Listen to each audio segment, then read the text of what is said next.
Good evening. I said good evening. Shalom. To Rabbi Korobkin, thank you so much for your kindness and for allowing me to be with your wonderful people tonight to come and declare my love for Israel, for the Jewish people, and for people we believe are very, very special people, and because of the way they are special, a number of people are jealous of them. You need to know that one of the reasons why Jews are not liked by some is because God has given you brains they don't have. When God said to Abraham that you will be a blessing to nations, he knew exactly what he was saying. The world, I'm sure, would be very different today if everybody accepted the Jewish people and allowed them to use the expertise they have, the brains they have, the technology they have to make the world a better place. So you are indeed a blessed people, even though sometimes you might feel like many are against you, many don't like you. But believe this black man when he says to you, you are very, very special.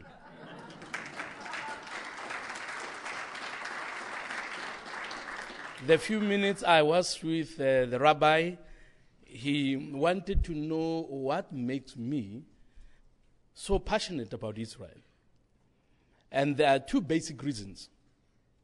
The first one, which is the most important, is what the Genesis 12:2 says. For those who do not know, God said to Abraham, I will bless those who bless you and curse those who curse you. So because I want to be blessed, I have to love you. Now it is because of our belief in scriptures that we are standing unapologetically for Israel. Some ask the question about Bishop Tutu. What's wrong with Bishop Tutu? Why doesn't he support Israel?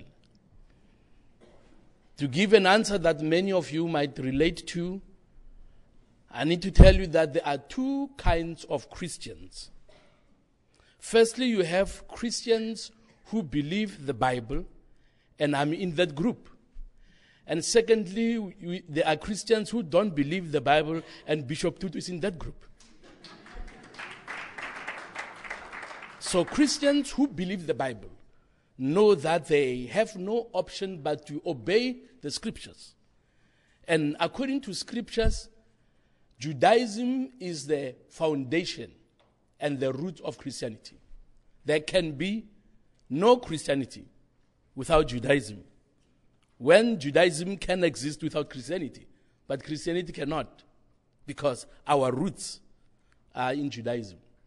So we are obligated to love the Jewish people and to support Israel as a nation. Those that are dreaming about Israel not having a presence in the Middle East historically have to be told in their faces that you can convince people who are ignorant, but those that are informed and those that have a biblical foundation like some of us and most South Africans, they will not be easily convinced. Most South Africans love Israel. It might surprise you. Most South Africans love Israel. The challenge they have is that they cannot withstand the intimidation. The majority who are supporting Israel are making a mistake that I believe even many Jews are making, which is the many good people we have are silent. It is the few radical extremists that have a big voice a loud voice, that give the impression that many people are behind them when many people are not behind them. That is why it is important, friends, that we need to stand up for what we believe. We need to stand up for our convictions. We need to ensure that people know that we will not be intimidated. You know, the former British Prime Minister, Edmund Burke, is well known, among other things, for saying, for evil to triumph, it takes good men and women to do nothing. So the good people that believe in humanity, that believes in coexistence, must stand together and also speak out for what they believe. That is why an organization such as Stand With Us needs everybody to stand with them, as they are a voice in defense of Israel. My colleague also here from the Christian Embassy, for many, many years, they have been advocating, they have been speaking out, they have been defending, they have been involved in Aliyah and many other things to show the world that there are Christians who know who they really are and who are not ashamed to stand for the truth and to stand for what the scriptures are saying. It is an honor for us to demonstrate our love for the people we know God loves. The people who, according to the Bible, are the apple of God's eye. So, be encouraged to know that you are loved. Sometimes it takes too long before you hear that. But tonight, be encouraged to know that you are really, really loved and appreciated. This is the first reason why I am passionate about defending Israel and speaking out for Israel. I'm hoping that very soon I will be made an honorary ambassador for Israel.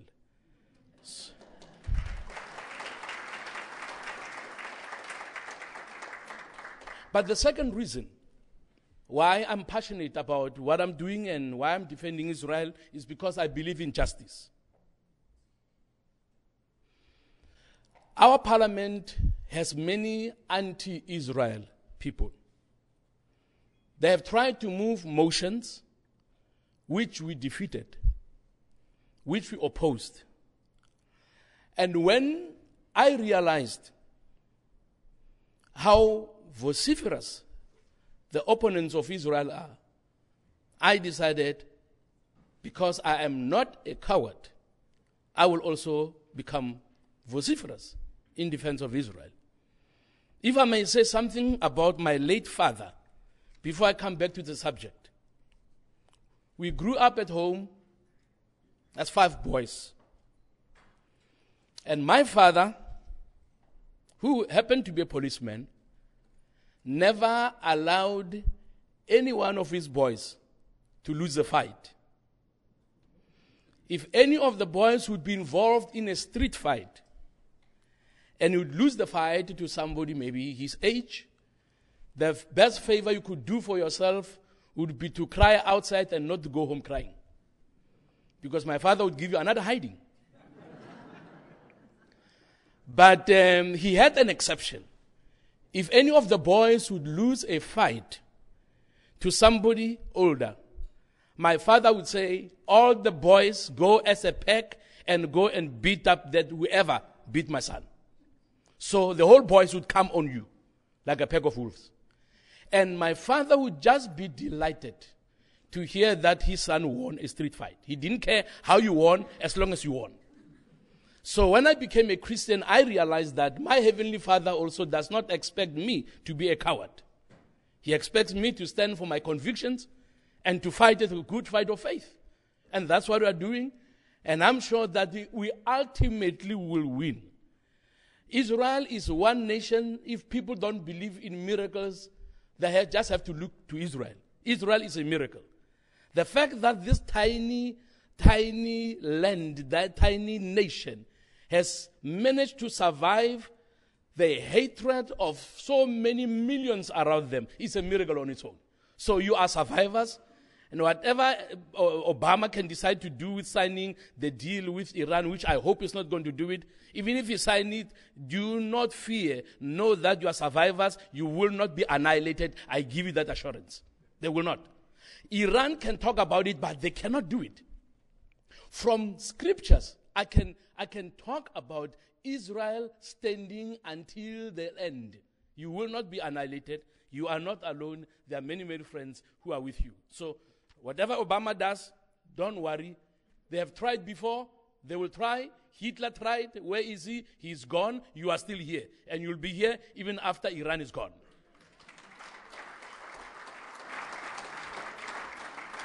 So, because the allegation, false allegation, and lies, not just an allegation, but it's also a lie, that Israel is an apartheid state. Tonight, I want to give you maybe seven of the laws that were entrenched in the apartheid parliament that became the foundation or the pillars of apartheid. There can be no apartheid without these laws. For those who are not sure what apartheid means, apartheid was a system of racial segregation entrenched through legislation. Parliament had to pass laws. Parliament had to pass a law making apartheid part of the system of the governance. So anybody who talks about apartheid without an act of parliament should just be told that you are ignorant of what apartheid is. So because there is no, to my knowledge, laws such as the ones I'm going to read to you, that have been passed by the Knesset, Israel cannot be an apartheid state. Unless if somebody among you can tell me while I speak. But no, that law I know, it appears in the statute books of the Knesset. And then we can have a discussion. Because with those members that I know, we have spoken about this, they said to me, there is no such a law. The first one, which formed the pillar of apartheid, is called Prohibition of Mixed Marriages Act, number 55 of 1949. According to this act, it was a crime for a black man to love and try and marry a white person. By law, it could not be done. In Israel, I'm sure there are intermarriages. The second law, or act, is the Immorality Amendment Act number 21 of 1950. This one prohibited sexual relations between black people and white people. The third one, the Population Registration Act number 30 of 1950. This led to the creation of a national register in which every person would be registered according to race. And there was established a race classification board to mediate whenever there would be disputes. The pain of this one, this act, was felt more by white people who would have a child who would not be white enough. You know, sometimes as parents, you have a child, if you are black, a child who's lighter in complexion than the parents, and you are white, sometimes you have a child who's darker in complexion than the parents. Now, when that would happen with the whites, a neighbor could phone the police and say, I have a 9 white in the neighborhood. And the police would come. Take that 9 white to appear before this race classification board. And if this board would say, you are not white enough, you are colored, then you'd be in trouble. Now, some might ask, what's colored? Colored in South Africa was a mixture of black and white. Actually, when I look at some of you, you'd be colored, more colored in South Africa than white. So just be happy that you're not in South Africa. You'd lose your identity.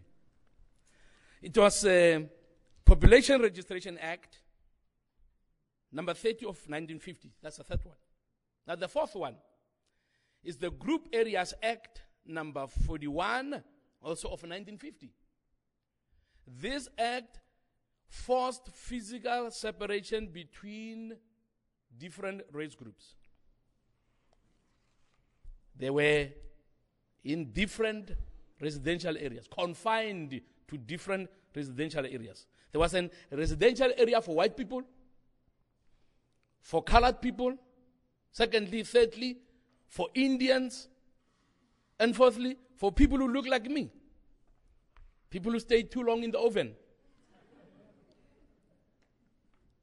And it would be a crime if I would go into a white residential area without permit. There are some former South Africans here who are aware of what I'm talking about. Some of them told me they left South Africa because of these things. The fifth one, many of you would not know this one, I'm sure. The Bantu Authorities Act, number 68 of 1951. This act provided for the establishment of black homelands. What went on in the mind of the apartheid government ministers was that there one day would be a day when there would be no black South African. The plan was to give all tribes in South Africa a so-called independence. And when they would get this independence, then they would lose their South African citizenship. Now, I belong to the Tswana tribe. In the early 70s, my tribe was convinced to get what they were told was an independent from South Africa. You're going to rule yourselves. And then 1979, I had to go to Europe for a visit. And when I applied for a passport, I was given a travel document that stated that my nationality was undetermined. It was undetermined because I refused to belong to the homeland because my tribe were now independent and I refused to be part of that. I argued with one policeman who was trying to insist that I belong to that homeland. I said, maybe the day Pretoria, where I was born in Pretoria, the capital city of Pretoria, of South Africa. If Pretoria can become part of that homeland, only then I will accept that I know South African. Because I was born in Pretoria. Obviously, they would never give Pretoria away. So we could not agree.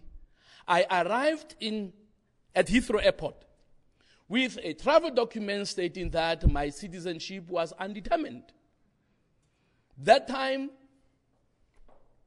South Africans did not need a visa to get into the UK.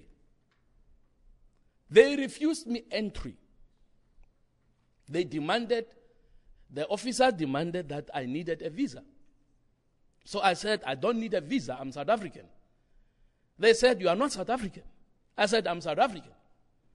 So we started arguing. And finally I was detained. They had to call the chief immigration officer. When he came, he also obviously was saying, I'm not South African. Where I got his attention was when I said to him, I did not know that you in London, in the UK, are endorsing the apartheid in South Africa. Obviously, he jumped to his defense. And he said, no, we are not endorsing apartheid.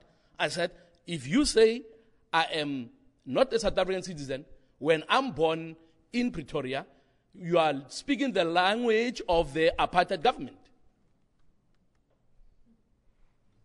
And obviously, he had to compromise. And the opportunity of bringing this to the media arose.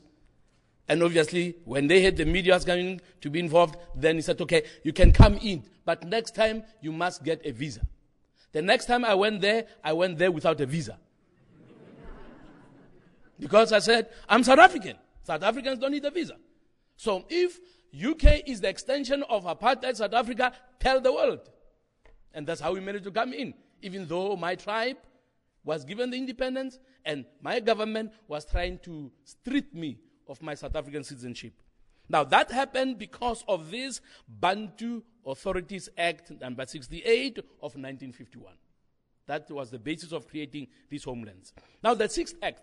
Now obviously these 5 acts that we spoke about, none of them exist in Israel, unless somebody knows something I don't know. To my knowledge, none of these appear or exist in Israel. And because none of them exist in Israel, nobody can truthfully say Israel is an apartheid state. There is no apartheid in Israel. The 6th one is the Natives Act number 67 of 1952. This act forced black people to carry a special identity document. This identity document had to be carried day and night wherever you went, because the police could pounce on you anytime and ask you for this document. Now in this document, among other things, your residential address was clearly stated. If I would be found in an area that did not reflect my residential area, I would be found in another area which was not my residential area, which was in the document, then I would be arrested. The sad thing was even visiting relatives in a different part of town. When you would come to that part of town, at the entrance there would be municipal offices. You go in, you announce your presence, you ask for permission to go in, and they stamp this identity document. It was painful many times to see young policemen in their 20s harass old men in their 60s. Sometimes kick them into the back of the police van. Our movements were restricted. Even going to town, I would need a permit. I would announce I'm going to look for a job. I would be given a few hours, then I must go back to my area.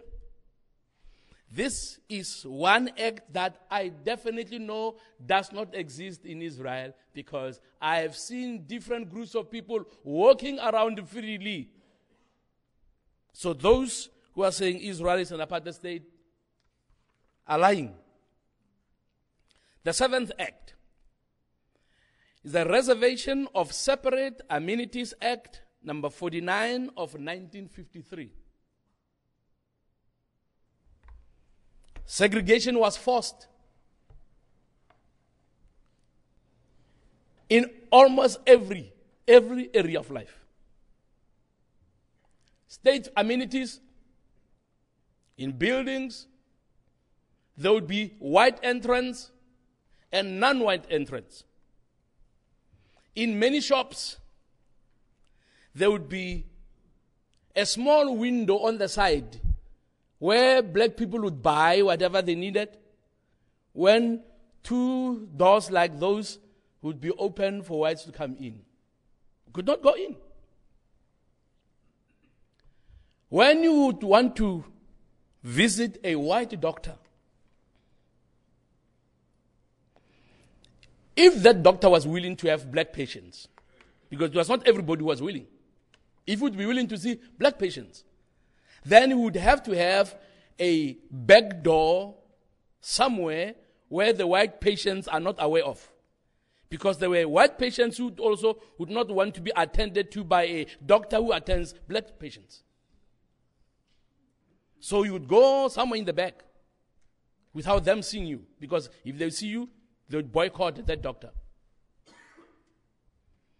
On the beaches, it was worse because we could not even go close to white beaches to see white ladies in bikinis. Not allowed. You could not even go that close. In August, I brought some members from the church to Israel. I took them rather to Israel for the first time, this group. And among places I took them to was to the Dead Sea. They were pleasantly surprised to see the many different race groups at the Dead Sea. My wife and I have been to the beaches, or to the beach in Tel Aviv, on a number of occasions. It was a marvel to see how different people from different race groups mingled together without a problem. So, evidence is overwhelming that there is no apartheid in Israel. Some of my colleagues who, for political correctness' sake, have decided to believe that Israel is an apartheid state, are refusing the offer I make them, which is, come with me to Israel, I will sponsor your trip. Come with me and show me any place in Israel where apartheid exists. And they all turned that down. I'm sure some of you have heard that some ministers, actually the worst one was the current Deputy Minister of Foreign Affairs, Ibrahim, who just made a public statement and said, don't visit Israel. Obviously, we took him on, I took him on. But one of the main reasons why some people are saying to South Africans, don't go to Israel, the main reason is because they are scared that if these people go to Israel, they will discover that there is no apartheid in Israel. That's why the best thing that you can do for anybody who say Israel is an apartheid state, send them to Israel. Send them to Israel. They will come back changed, because they will discover suddenly that this thing or this allegation or an accusation that Israel is an apartheid state is a lie. I have a pastor friend of mine who 3 years ago took members of his congregation to Israel. During the visit, he had an accident and he had to be hospitalized. When he came back to South Africa, he told as many people as he could the experience he had in hospital. He said on his right, in his hospital ward, was a Jewish patient. On his left was an Arab Muslim. And he was in between. So he said, Jew right, Muslim left, black South African in the middle. Then he asked them a question. He said, guys, we are told in South Africa that you are fighting all the time. Why are you not fighting now? And obviously they said to him, well, it is the politicians who are causing the problem. We want to live peacefully. And I seem to believe that there are many people in the Middle East who want peace. Many people in the Middle East, even in the Arab countries, who know that Israel has the technology and the ability to can improve their lives. But there are these politicians. I once heard somebody saying the world would be a better place without politicians. I don't know what you think about that. The world could be a better place without politicians. But because many times they cause problems. We have politicians who do not care about helping the people. And as I close, I'm going to say something about an organization I formed as I give an example, as I give maybe one or two examples, depending on time, of what uncaring politicians do in spite of the sufferings of the people, and what political agendas can do to perpetuate the suffering of the poor. BDS campaign is taking universities by storm. BDS campaigners are increasing their effort in South Africa. But we are determined to take them head on. And I think ultimately we will defeat them. I think the sting in the BDS movement is in the allegation that South Africa is an apartheid state. Because they know, when you talk about apartheid, you evoke the emotions of people. Even people who are not interested in listening, they start listening. Because many people know how painful and wicked apartheid was. So when you talk about apartheid, people become sympathetic. Who is experiencing that? So because we realize and we think that the allegation that Israel is an apartheid state is the main sting in the BDS campaign, we want to challenge these BDS campaigners and visit universities in future. We have started this organization called DAISY, D-E-I-S-I. D stands for defend, E embrace, I invest, S support, I Israel. Defend, embrace, invest, support Israel.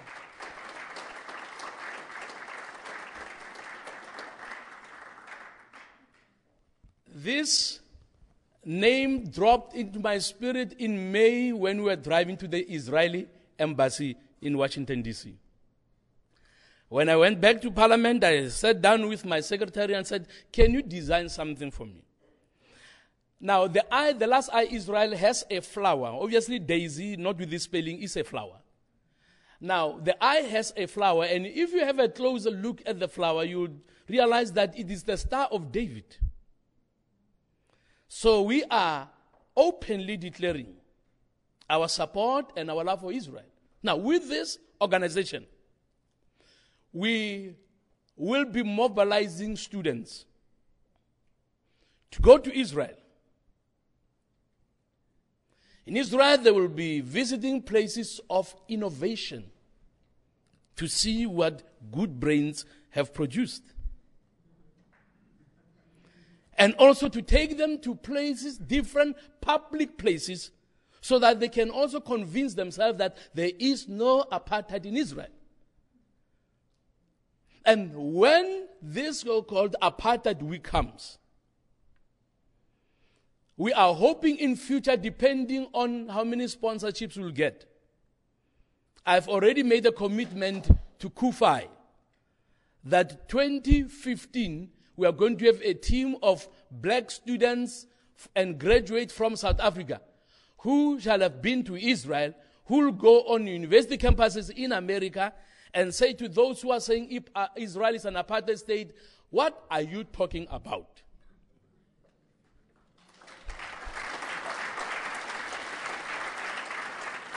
They will not only be talking as people who have grown under apartheid, who know apartheid experientially, but they also will be people who have been to Israel to convince themselves that there is no apartheid. The emphasis of this DEISI, obviously there's no time to talk about everything, but I just want to say something about the middle I, and then I'll be closing. The middle I, invest. There are many problems on the African continent, including in my country, South Africa, that cannot be solved through any technology out of America, Canada, or China. Sorry, Canada. But out of Israel. Two challenges that I should raise. The first one, the problem of polluted water. Many people on the African continent are dying of diseases that are preventable. The problem is lack of access to clean drinking water. Clean water for cooking.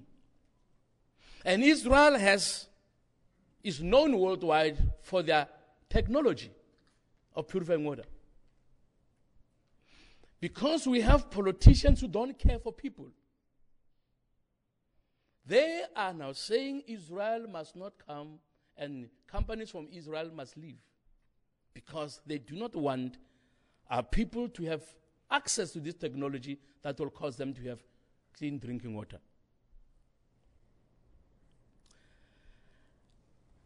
Earlier, I'm sure it was around May. Around May, government decided to adopt the World Health Organization report about the new circumcision device that they say is the best, the cheapest, and easy to use, made in Israel. Government said, we are going to adopt this, we are going to have this device, we are going to distribute it throughout the country. Why? Because this year, our country had a number of deaths from young men whose circumcision went wrong.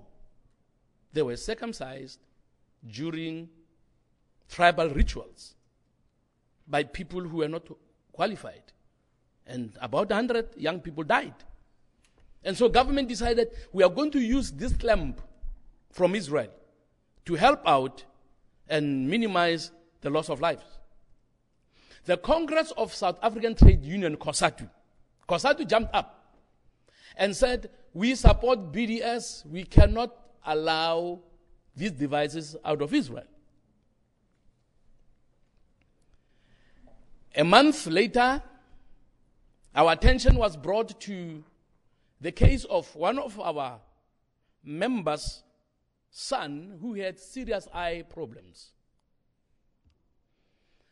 The optician recommended lenses, contact lenses, that were very, very soft, softer than what we had in the country. And when he looked for the specific lens he wanted for this boy, the only place where that lens was made was Israel. So he decided to order the lenses for his patient. The first set did not arrive. The second set did not arrive. And then he inquired with the company that did the dispatch. What happened? And they said, yes, evidence, we sent out your orders. So he inquired, including with customs officials. And he was told that the contact lenses he ordered from Israel were confiscated. Obviously, it's something that we are still busy with now. They were confiscated because government decided to support the BDS movement. Now you talk about politicians who don't care. You have a young man who desperately needs these contact lenses. He cannot do his schoolwork because of his eye condition. And you have these politicians who say, we are not interested because it comes out of Israel. So what we have decided to do with this organization, DAISY, as many people are not aware of what I'm telling you, we are going to inform South Africans that the government they have does not care for the people. Here is a classic example of a young man that needs eye lenses that are found in Israel. But government is saying that boy rather suffer than allow these lenses to come in. Millions of people are drinking dirty water, polluted water, and yet there is technology to can help South Africans and to can help the African continent.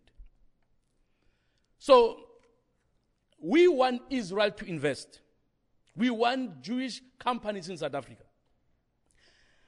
And one of the best things you can do to help us is to change the current government. I say it in their presence. They know we are sick and tired of the current government that does not care for the people.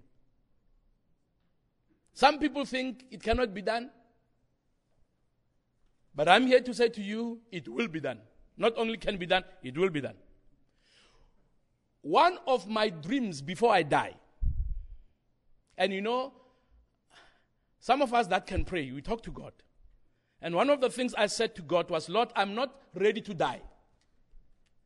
I'm not ready to die. Some people are in a hurry to die. I'm not in a hurry to die. So I said, Lord, there are two things I want to see before I die. Two things. Number one, I want to see a new government based on Judeo-Christian principles in South Africa. A government that will make Israel one of their closest allies. We want, before I leave parliament, there must be an Israeli prime minister who will come and address parliament as a friend of South Africa. Until it happens, I'm not dying.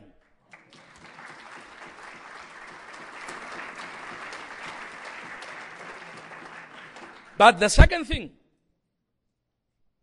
I wish to see before I die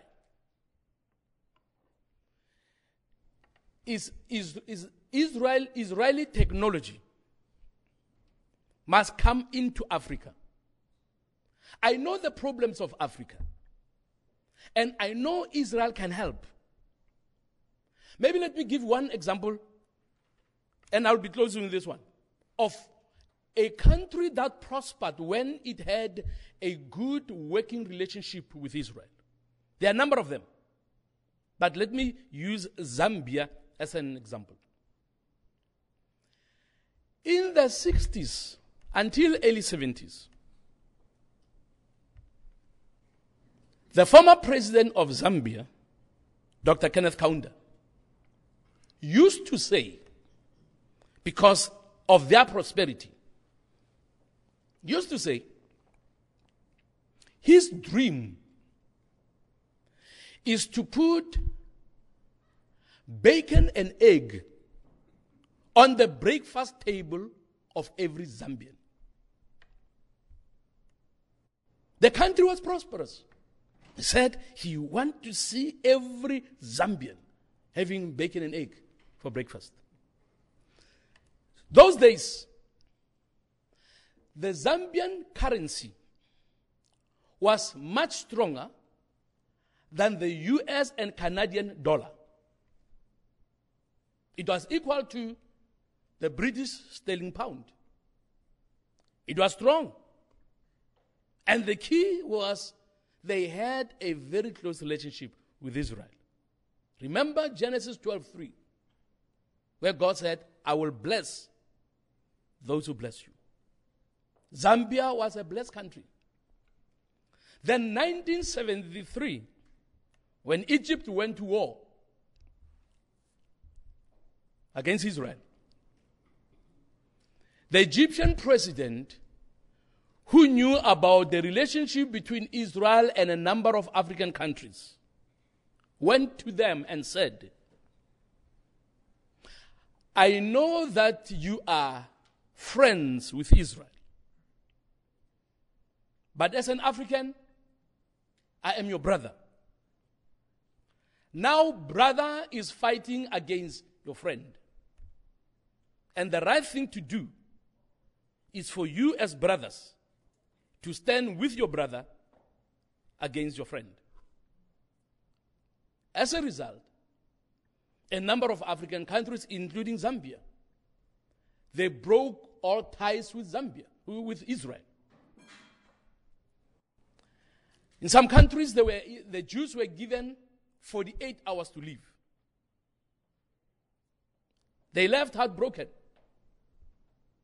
But what happened? Genesis 12:3. The blessing was gone. The country's economy took a nosedive. The last time I was in Zambia, about 3 years ago, their currency that time, I'm sure it's worse today, their currency that time, compared to a US dollar, was 3,500 to a US dollar, not British pound, US dollar. When they had that relationship with Israel, their currency was stronger than the US and Canadian dollar. So when God said to Abraham, those who bless you, I will bless, it was true. That is why we want to have the relationship with Israel restored so that Africa would be blessed. And ladies and gentlemen, special people who are very blessed and privileged to be Jews. You might not think you are privileged. I'm telling you, you are privileged. You are a special breed of people. God raised you up to bless the world, to bless nations. So when somebody says they love you, like myself, it comes from the heart. So this is not a political speech. It's truth from the heart. We know what God did for the world by making you the special people that you are. Those who hate you are jealous of you. They wish they had a little ounce of your brains. They are jealous of you, but we appreciate you. And I pray that the Lord will continue to keep you, continue to give you new ideas, so that those who think it's over would be shocked and surprised when you come with solutions that they desperately need in their own countries. And I pray that their pride will not allow them to stop them from acknowledging the fact that they also need Jewish innovation. So thank you for listening to me. God bless you. Thank you.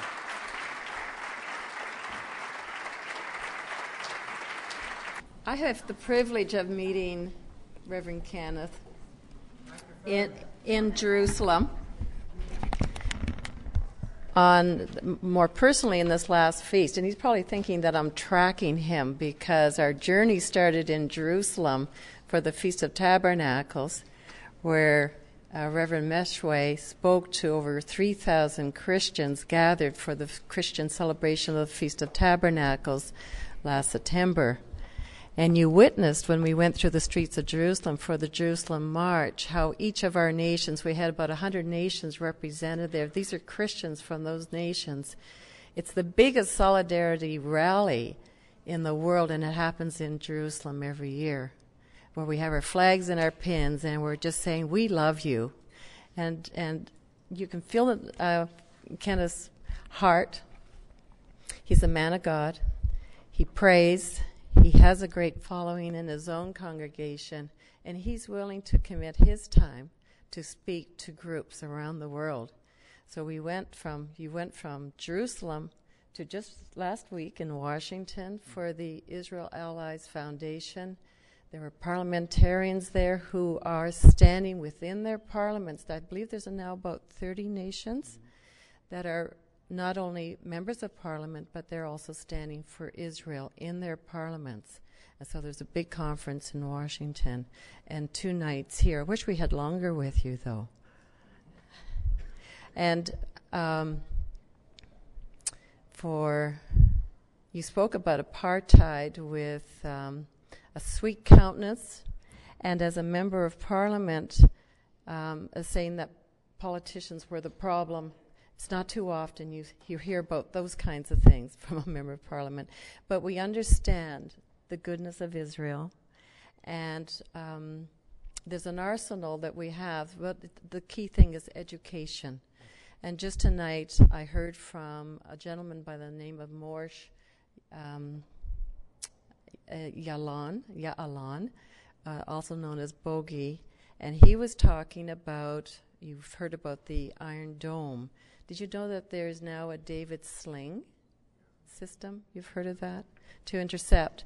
I'm just relating that what we need to do is educate. We need to educate Christians. He talked about educating, that they have to educate their own, talking about the Arabs. And we have this arsenal that we will have be equipped to answer these things, these false charges about apartheid, boycott, and divestments. So we're on your team. There are millions of us around the world who are speaking out on your behalf. And I want to thank you again, Reverend Meshoe, for giving of your time and your talent and your love. And we're believers in Israel. We've been there, and we can't stop talking about it.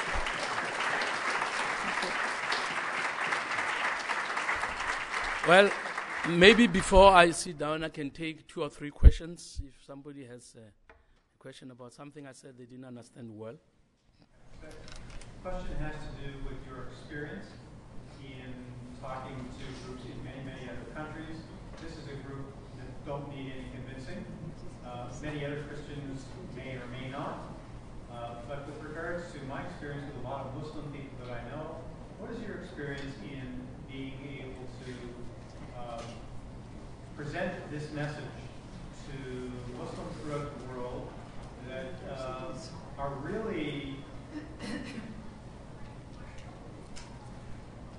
a large target audience who we would hope would be welcome and open to a message like this? What is your experience?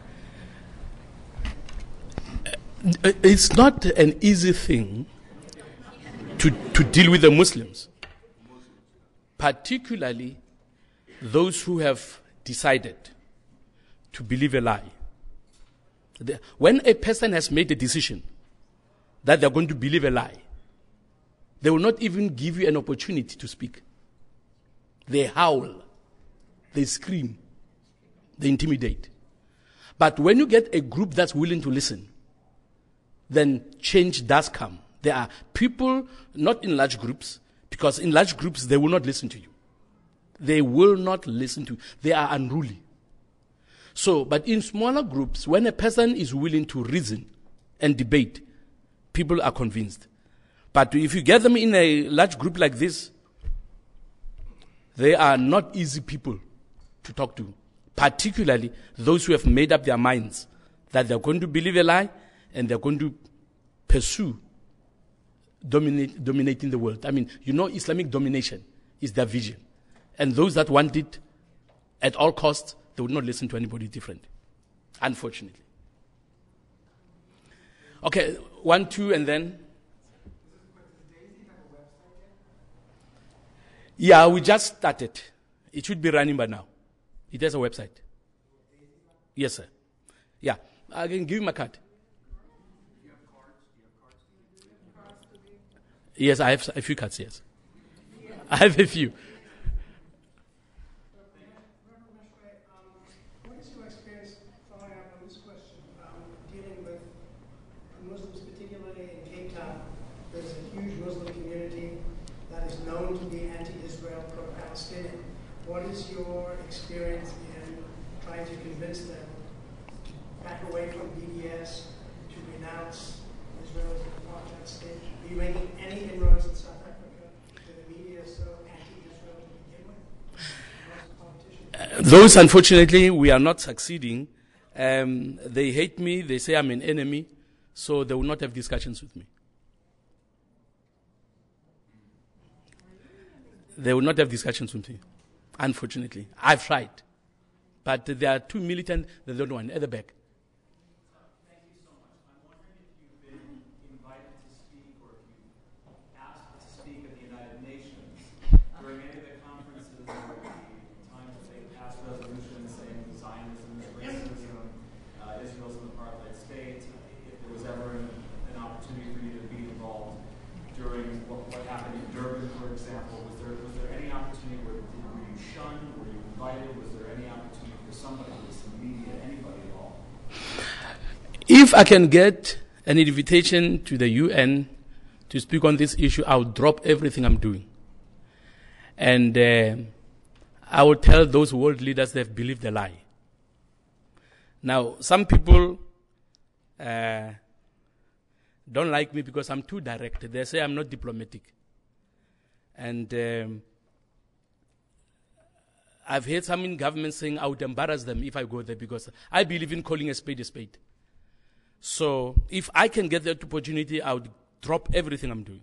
Even if I'm in bed, I would jump out of bed and go, because it is unfortunate what is happening there. I think the condemnation of Israel and their hatred for Israel cannot be justified. And somebody just needs to tell them. And I think if it is a black person, it would even be better. That what they are doing is unjust. I don't have much respect, to be honest with you, for the UN. I don't have much respect. I don't. Does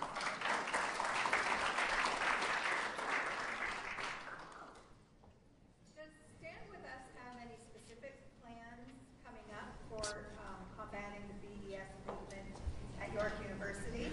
And if so, to what extent do they want or need support from this community, and how can this community help with that efforts? Okay. You heard the question about Stand With Us. The last question for me, and then I'll be sitting, and then she'll be going on. Okay? Thank you very much. God bless.